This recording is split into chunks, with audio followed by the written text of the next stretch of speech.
Hello friends, in this lecture we shall discuss Red Clause Letter of Credit. First of all, what is Letter of Credit or LC?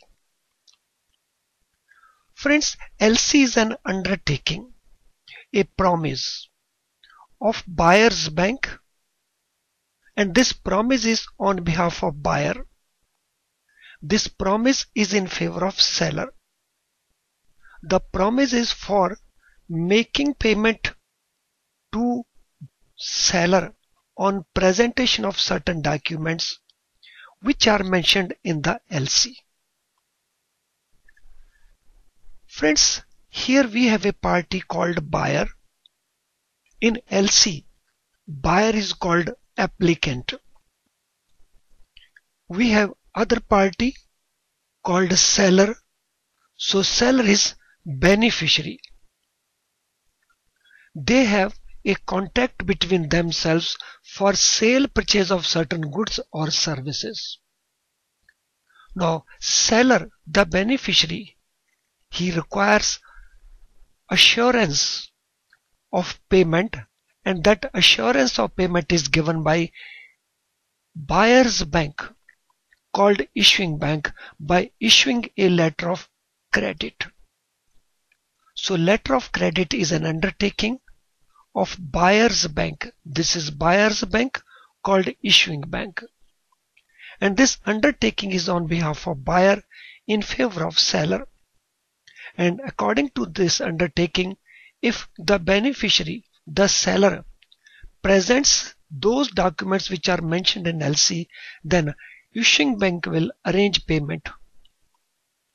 But what is Red Clause Letter of Credit? So the features of Red Clause Letter of Credit include: number one, it provides for some advance to the beneficiary for manufacture, packing, dispatch and shipment of goods. Under the LC, the seller is to manufacture the goods, he is to ensure proper packing, then a dispatch and shipment of goods. For that he needs some money.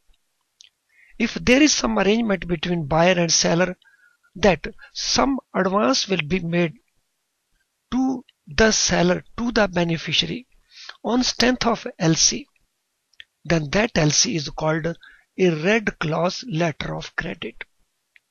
So Red Clause Letter of Credit provides for some advance to the beneficiary for manufacturing, for packing, for dispatching and for shipment of the goods. This advance will be in the local currency of the seller. And here the buyer and seller have some working relationship.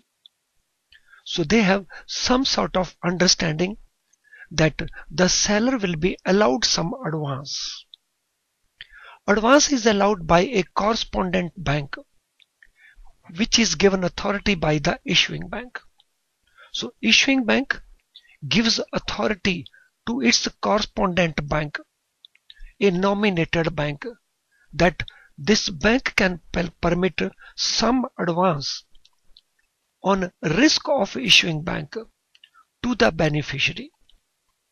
So advance is allowed by a correspondent bank, and correspondent bank is given authority by issuing bank to allow this advance. And generally or customarily, this authorization is given in red ink. Hence the name Red Clause LC. Friends, beneficiary is not required to offer any security other than LC. Hence, here the entire risk is of the issuing bank. So this advance is allowed by nominated bank on risk of the issuing bank. In normal circumstances, not in case of Red Clause LC, the nominated bank is exposed to credit risk when it purchases documents under LC. So in a normal LC, the seller presents the documents to nominated bank it permits that advance. In that case, the credit risk is undertaken by nominated bank. But in case of allowing this advance, this credit risk is undertaken by the issuing bank.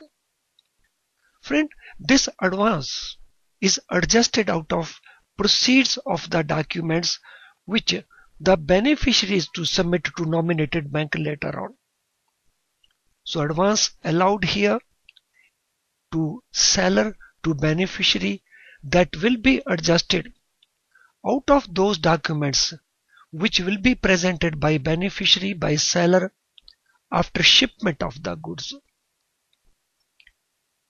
Well friends, the red clause LC helps the beneficiary to have some advance, to have working capital for execution of one particular order, and it is based on an understanding between buyer and seller.